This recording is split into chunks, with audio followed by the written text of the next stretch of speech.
it's Elise here at Bowman Library with a whole new teen book spotlight. So this week, we are exploring both fiction and nonfiction books that are all either inspired, based on times during the Civil War. We have a handful of books that look at maybe the before, during, after, some that focus on the after, specific things. There are some amazing stories that have been written about this time period in our history. Some from the northern perspective, some from the southern perspective, some just a factual type of deal. But we have some 6 titles we're going to take a look at. So let's get started. Our first one is one of my personal favorites. It's one that you may not have ever heard of before. Before I read this one, I had not really heard of this one either, but I'm so thankful I have. This is The Widow of the South. Now, this is based on a true story, and if you're like me, I don't know, have you ever wondered what happened after a battle took place? You know, these battles happened throughout the South, throughout, one in the North with Gettysburg, and the armies would then move on after these confrontations and clashes. But what would happen after, when death and destruction have ravaged through your home? So we meet Carrie McGavock, who finds herself in this very position when the Battle of Franklin, which takes place in Tennessee, takes place basically in her front yard. Her house is actually commandeered to become a Confederate field hospital, so she didn't even have use of her house. When all is said and done, at the end of this battle, there's over 9,200 dead soldiers left behind when the armies move on to their next locations, as well as numerous wounded. Like, keep in mind, there were people that were wounded that the armies just left. And it was up to people like Carrie at that point. What do you do? Carrie decides next that she's going to have to make sure that these individuals are honored, and she starts to become basically their caretaker. She's a caretaker of both the dead and the wounded, and she makes sure that they are all buried and protected. Now, there is a bit of romance in this story. It's not the main point of it, but this story was so eye-opening because it does make you think. After these battles would happen, what honestly did happen? This is The Widow of the South. Under Siege. So this is all about the Battle of Vicksburg, which happens in 1863. But it was not your typical Civil War battle. If you don't know anything about this, it's not two armies fighting. This is told through 3 points of view of children and teenagers who were there in the city living at this time. You will follow their story because what happens in this is Vicksburg sits on the Mississippi River. It's a very strategic city.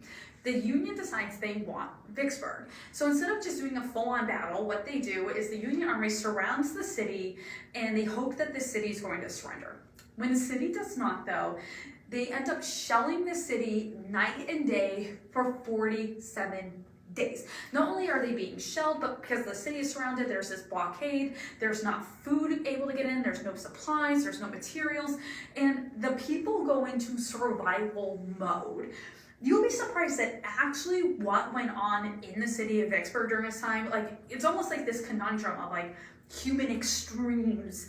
So this is filled with primary sources. There's first-hand accounts from journals, letters, stuff that was left behind. And you'll be learning more about this event than you ever knew before. All ask yourself, what would you do if you found yourself in this situation, both in the city and in the army? Again, it was an amazing story. Again, there's amazing photos in here. You are right there in the action as it takes you day by day. This is Under Siege. Bloody Times. Love this one. Okay, so this is all about what happens after Abraham Lincoln gets assassinated that fateful night at Ford's Theater. Because again, I think a lot of times in history class we read that this happened to Abraham Lincoln, but then we don't really know, we don't think about what happens next. We know John Wilkes Booth, but there is so much more going on during this time. And it is non-stop action and adventure, which will leave you wondering what's going to come next. You'll be turning these pages, I promise. You will not only follow the chase of the assassin, and believe it or not, it wasn't just John Wilkes Booth. There was a group of assassins that they were supposed to murder multiple people that night. The only one that succeeded was John Wilkes Booth. But not only are they chasing these assassins, the Union Army, Union soldiers are also trying to capture Jefferson Davis, who was the president of the Confederacy. You know, the war's ending, they want him to be arrested, they're trying to find him, he's on the lam as well. And all this is going on, and they also have to figure out what are they going to do with Abraham Lincoln. They want to get Abraham Lincoln's body back to Illinois, but that will be an even crazier adventure than what you think it really ever should be. Yeah, it will be. You'll be like, what? Yeah, so exploring the 2 weeks or so after the assassination, you will learn so much about this time in history that's rarely explored. You will not, again, there was so much when I read this, I was like, no, this really didn't happen. Oh yes, it did. Completely true in here, this is bloody times. Soldier's Heart. This is a Gary Paulsen classic. If you love books like Hatchet, you will love, again, Gary Paulsen. So we first meet Charlie in 1861 as he's leaving home for the first time ever. He's living in Minnesota and he's off to go fight in the Union Army.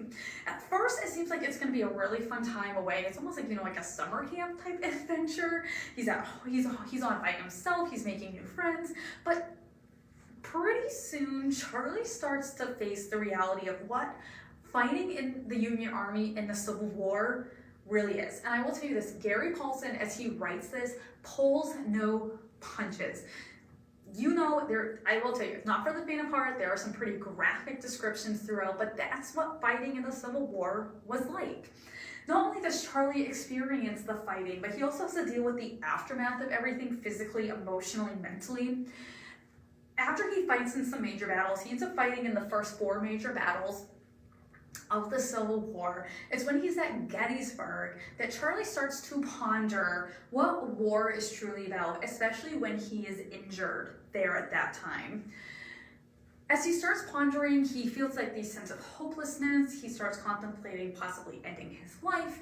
And that's when he's diagnosed with what was known at the time as a soldier's heart, or what we now call today as post-traumatic stress disorder, or PTSD.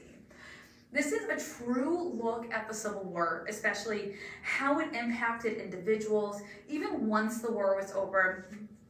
This is loosely based on some diary entries that have been found. Again, this pulls no punches. It will give you an incredible realistic look at what it was like to be a soldier during that time. This is a soldier's heart. Okay, so Annie Between the States.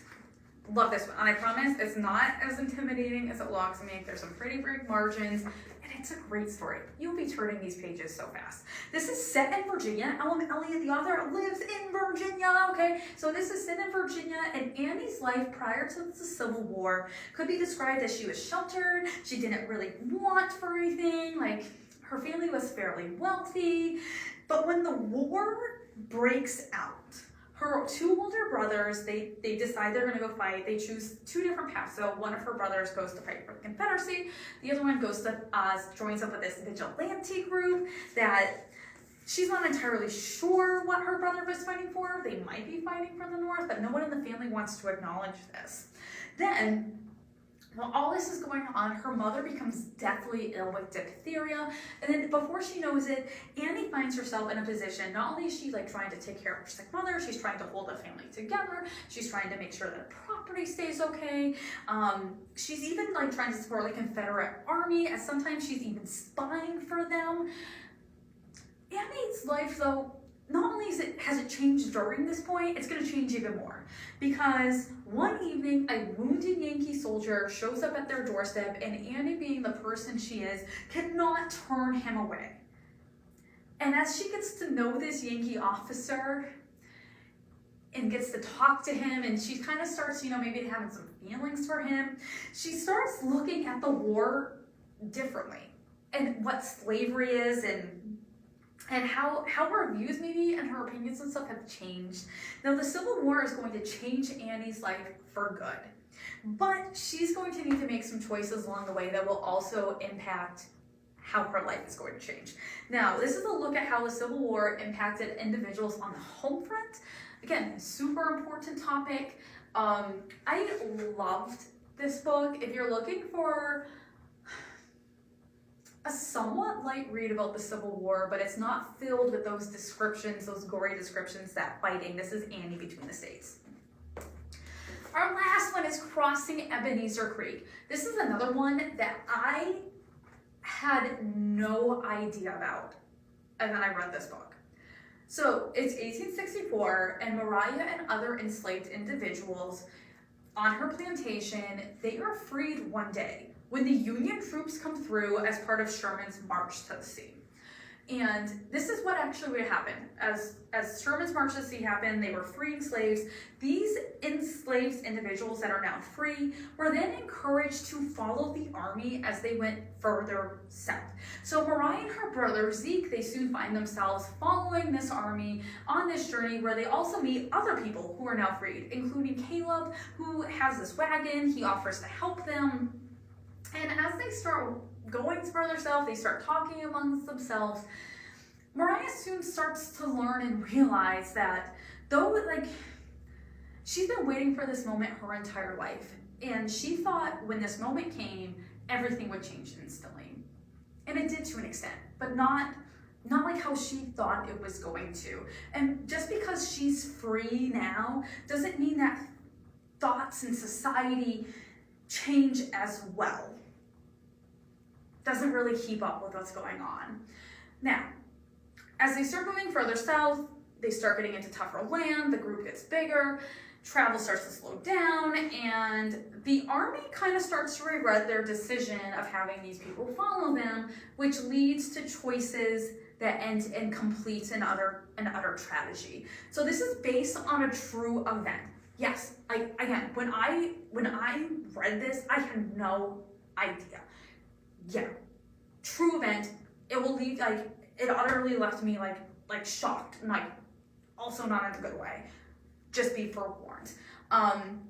So it's based on a true event, which isn't ever really shared. Again, I didn't know anything about it. This eye-opening view on a piece of our history is one that's a powerful read. Highly recommend it. This is Crossing Ebenezer Creek. So these are the 6 of the books we have here at the library that are Civil War inspired, sharing Civil War information, but there's so many more than these. Encourage you to come on out. Do you want to read some Civil War stuff? Check out one of these, or we have a ton of others that we can totally help you find that perfect read that you're looking for about this time period. I hope you have an amazing week, and I hope you tune back next week. We have a whole new teen book spotlight.